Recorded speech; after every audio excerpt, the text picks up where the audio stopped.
Cast your mind back to October 1961. The Cold War was tightening its grip. Britain was debating whether to join the European Economic Community, and on the showroom floor at the London Motor Show, a quiet, well-dressed family saloon was making its debut. No fanfare, no racing pedigree, no celebrity endorsement. Just 4 doors, a sensible engine, and a badge that read Hillman. And yet here is the question that I want you to sit with for a moment. How does a car that sold solidly across 6 years of production across Britain, Australia, New Zealand, South Africa, and even North America, almost completely vanish from both the road and from memory? How does a car that once filled the driveways of teachers, managers, and family men across the Commonwealth end up with fewer than 400 survivors on British roads today? That is the story of the Hillman Super Minx. A car built by a company that for a brief and brilliant window of time genuinely believed it could compete with Ford. A car that was sensible when sensible still sold, and a car that was quietly outgunned, outmarketed, and ultimately swept aside. Not because it was bad, but because it had the misfortune of arriving on the same stage as one of the most perfectly executed family cars Britain had ever seen. We are going to go through this story in 5 sections: the car's origins, its engineering, its market reception, the battle it never quite won against the Ford Cortina, and the wider collapse that sealed its fate. If you remember this car, or if you were driven around in one as a child, I would genuinely love to hear your recollections in the comments below. Let us get into it. Section 1. The Roots Group and the problem that created the Super Minx. To understand the Super Minx, you first have to understand the Roots Group. By the late 1950s, Roots was one of Britain's established motor industry powers, a group that encompassed Hillman, Humber, Singer, and Sunbeam. Hillman was the everyday workhorse brand, Singer sat one rung above it, and Humber was reserved for the boardroom. It was a neat, well-organized hierarchy, and through the 1940s and 50s it sold in respectable volumes. The backbone of the Hillman range during this period was a family of cars known internally as the Audax series. Compact saloons that owed their distinctive American-influenced styling, at least in part, to the legendary designer Raymond Loewy, whose studio had also given the world the Studebaker Hawk. The Audax Minx had a wheelbase of 96 inches and was powered by an engine that traced its roots back to 1953. It was honest, reliable, and by the late 1950s it was beginning to show its age. Roots needed a bigger, more refined car. The engineers drew up a new design with a 101-inch wheelbase, 5 inches longer than the Audax, and a body that was noticeably more substantial. It weighed in at approximately 2,400 pounds, several hundred more than the standard Minx. When Roots management assessed the result, they made a decision that would define the car's entire commercial life. It was too big to replace the Minx outright. It would instead sit above the Minx, pushing Roots into the upper reaches of the family car market, rubbing shoulders with the Austin Cambridge and the Vauxhall Victor. And so, in October 1961, at the London Motor Show at Earl's Court, the Hillman Super Minx made its public debut. Section 2. What was the Super Minx, technically speaking? Let us talk about the car itself, because this is where it genuinely deserves some respect. The original Super Minx was powered by a 1,592 cubic centimetre inline 4-cylinder engine, a unit that had first appeared in the Hillman Minx and now produced a claimed 62 brake horsepower in this application. The cylinder head on those early cars was cast iron, though later versions received an aluminium head, which reduced weight and improved cooling. The 4-speed manual gearbox featured synchro mesh on the top 3 ratios from launch, and the Smith's Easy Drive automatic, later replaced in October 1962 by the far more conventional and reliable Borg-Warner 35, was available as an option from the beginning. Suspension followed the trusted layout of the era, independent at the front using coil springs with an anti-roll bar and a live rear axle on leaf springs. Braking on the first cars used unassisted 9-inch Lockheed drums all round. Steering was a recirculating ball arrangement, and like virtually every family car of its day, it required real effort at low speeds. A heater was standard, something that was not always taken for granted in that era. A radio remained an optional extra.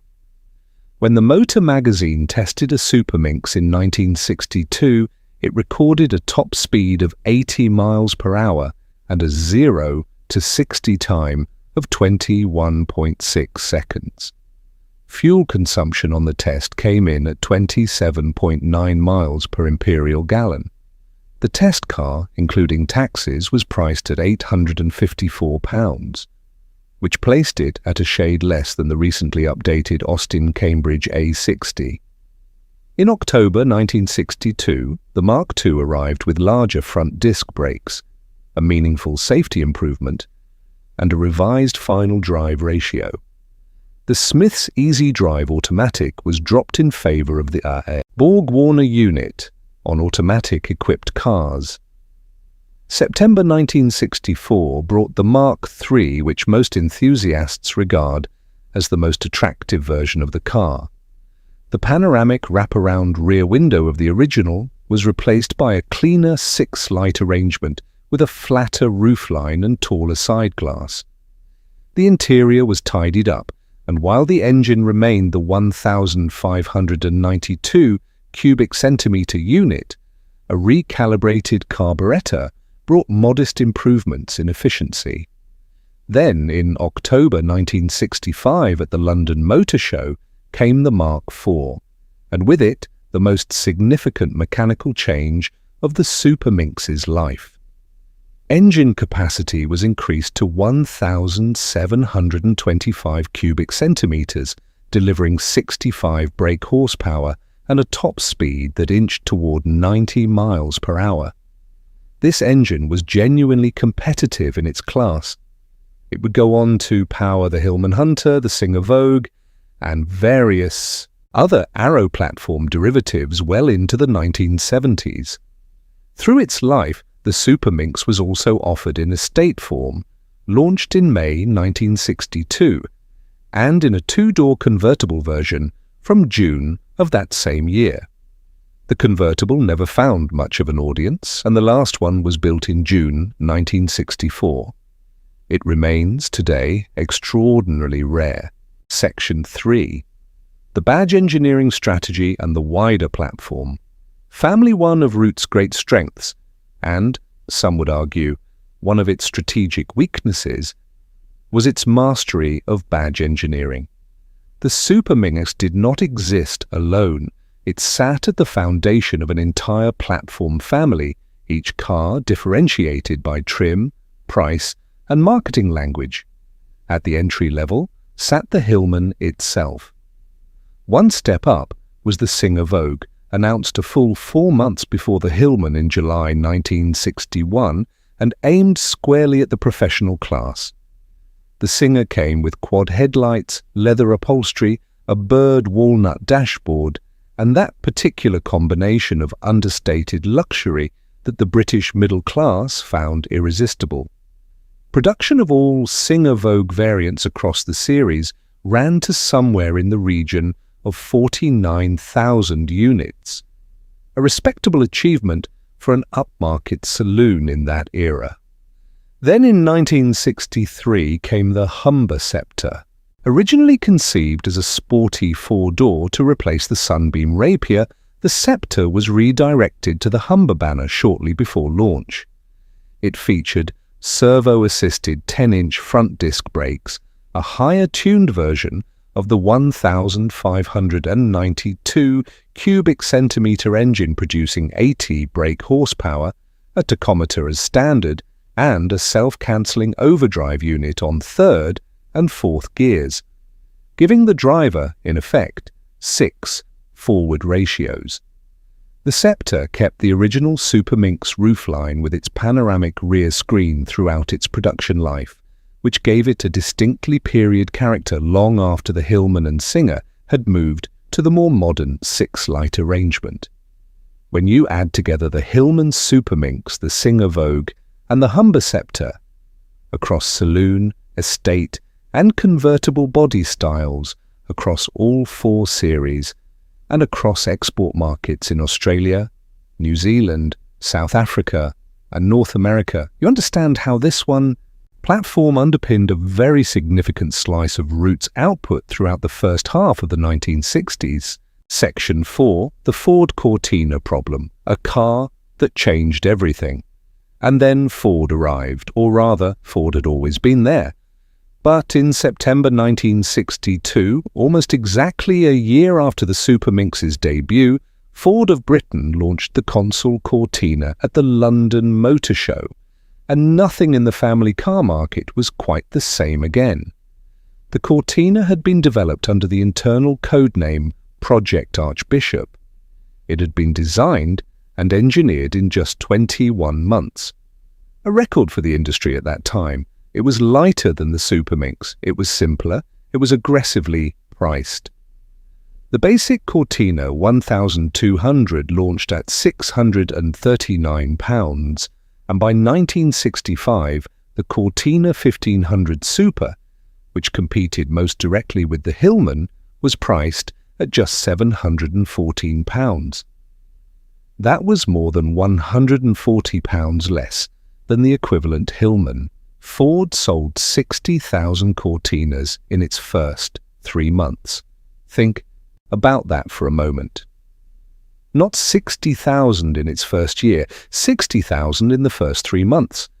By September 1966, the millionth Cortina had rolled off the Dagenham production line. The Cortina Mark I alone, just the first generation, covering just 4 years, sold just under 1 million units. Against those numbers, the Super Minx was, commercially speaking, a very different proposition. Now, to be entirely fair to Rootes, the Super Minx and the Cortina were not always in identical market territory. The Super Minx was positioned slightly above the Cortina, competing more directly against the Austin Cambridge and the Vauxhall Victor. But for buyers making purchasing decisions in the mid-1960s, the Cortina was simply too compelling to ignore. It was lighter, it was quicker to 60, it was cheaper to buy, and Ford's dealer network and parts supply were formidable. As one contemporary writer put it quite bluntly, by 1965 too, many potential Super Minx buyers were opting for the Dagenham product. You cannot argue with that assessment.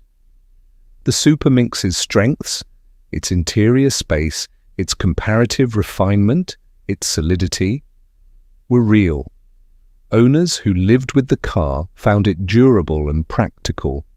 The estate version was noted by Autocar magazine for its genuinely impressive load-carrying capability.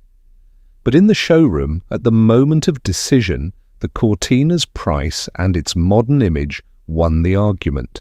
Section 5, the Imp Gamble, the Chrysler Takeover, and the end of an era. The Super Minx's commercial difficulties were made significantly worse by events elsewhere inside the Rootes Group. In May 1963, Rootes launched the Hillman Imp, a rear-engined, all-aluminium-engined small car built at a purpose-designed new factory in Linwood, Scotland. Rootes had projected annual sales of 150,000 units. The Imp would compete with the Mini, capture a huge new segment of the market, and transform the group's fortunes. It did not happen. Reliability problems emerged almost immediately. The rear engine suffered from poor cooling. The early pneumatic throttle linkage was problematic. The Linwood factory's industrial relations were difficult from day one. Mechanics, unfamiliar with the car's innovative alloy engine, made errors that caused damage. A poor reputation once earned is extraordinarily difficult to shake. And the imp never shook it. Planned output of 150,000 cars per year was never reached. Total imp production across 13 years of manufacturing, ending in 1976, amounted to 440,000 units. The imp cost Rootes dearly in money, in management attention, and in reputation. By June 1964, the financial situation had deteriorated sufficiently that Rootes entered into agreement with Chrysler of the United States, which took a 30% stake in the company's voting shares and 50% of the non-voting stock. The purchase was completed in October 1964. Then, in December of that same year, Lord Rootes, Billy Rootes, the man who had built the group from a car sales agency into one of Britain's most significant motor manufacturers, died. He was 66 years old. By 1966, Chrysler had increased its holding to 45% of ordinary shares and 65% of non-voting shares. In January 1967, that rose to approximately two-thirds of total capital. For the financial year ending July 1966, Rootes reported a pre-tax loss of £10.7 million. The group was, to put it plainly, finished as an independent British enterprise. The Hillman Hunter, built on the new Arrow platform, lighter than the Super Minx and fitted with McPherson strut-front suspension, replaced the Super Minx Saloon at the 1966 London Motor Show. The estate carried on until 1967, and the Humber sceptre continued until the same year. The Rootes name itself disappeared entirely on the 30th of June 1970, when the company was formally renamed Chrysler United Kingdom Limited. So where does that leave the Hillman Super Minx in our understanding today? It was never a revolutionary car. It did not win races. It did not inspire magazine covers. It was built at a time when Rootes genuinely believed that quality, solidity, and sensible family motoring were enough to hold market share. And for a while, in the early 1960s, that belief was not entirely wrong. But the car existed in a decade that was accelerating around it. Ford had rethought the economics of the family car entirely. The Cortina was not merely a competitor. It was a redefinition of what the class could be, what it could cost, and how quickly it could be updated to stay fresh. Against that, the Super Minx, conventional in its engineering, conventional in its marketing, and carrying the weight of a company that was running out of both money and time, could not compete on equal terms. Today, the survivors tell their own story. As of mid-2025, there are believed to be only 258 Super Minxes licensed for road use in the United Kingdom, with a further 133 on statutory off-road notification. Under 500 are estimated to survive globally. The car that once occupied managerial car parks and suburban driveways across the Commonwealth is now a genuine rarity. Rarer, in fact, than many cars that command extraordinary prices at auction. And that, perhaps, is the most appropriate legacy for the Super Minx. It was a good car in a hard time, built by good people who ran out of runway. It deserves to be remembered not as a failure, but as a product of one of the most turbulent and compressed periods in British motoring history, a period that reshaped an entire industry in the space of a decade. If you drove one, or if a parent or grandparent owned one, please do share that in the comments below. These cars existed in real lives on real roads, and those memories matter.